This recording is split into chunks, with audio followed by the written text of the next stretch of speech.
Hi everyone, welcome back to Fandom Frontline. Today I'll be diving into the most surprising box office juggernaut of 2025. No, it's not a DC or Marvel film, not Pixar, not even Lilo and Stitch. It's Ne Zha 2, a Chinese animated fantasy that has already grossed over $2 billion worldwide, making it not only the highest grossing film of the year thus far, but also the highest grossing animated film of all time.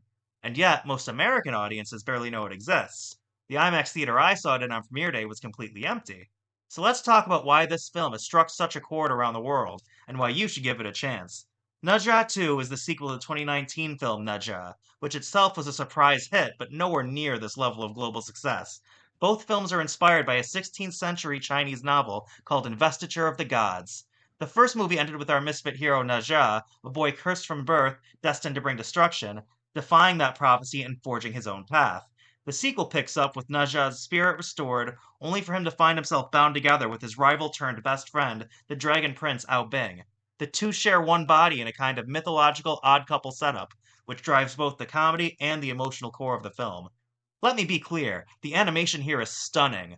We're talking palaces floating in the clouds, vast ocean battles, and fight choreography that looks like a ballet with dragons, lightning, and fire. There's an underwater prison break sequence that had me grinning like a kid, and the final act is a fireworks show of mythological spectacle, the kind of thing you want to see on the biggest screen possible.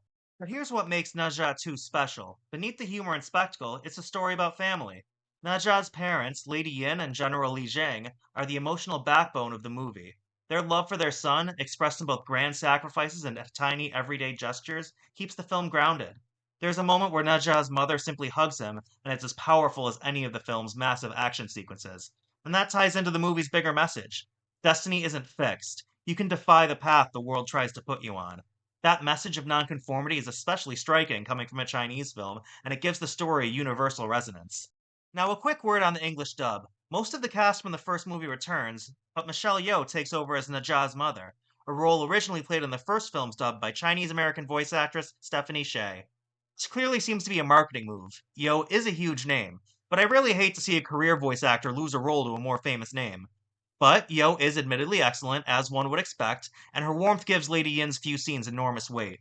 As for the humor, yeah, some of it leans pretty juvenile. We're talking fart jokes and booger gags. If you've watched shonen anime along the lines of Naruto, the tone will feel familiar. Goofy antics balanced by genuine emotional stakes.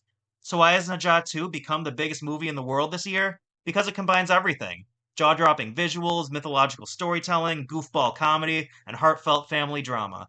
It's a story about a cursed child who learns that love, messy, imperfect, unconditional love, can rewrite fate itself.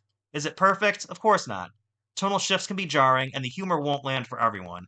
But that's part of its charm. It's not polished for Hollywood sensibilities. It's bold, unruly, and alive, just like Ne Zha himself.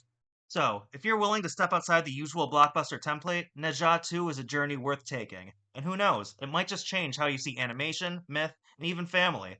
So that's my review of Ne Zha 2. What did you think? Have you had a chance to see it yet, or have I convinced you to? Drop your thoughts in the comments and let's talk about it. And if you enjoyed this review, don't forget to hit those like and subscribe buttons so you don't miss future reviews here on Fandom Frontline. Thanks for watching, and remember, fate is whatever you want it to be.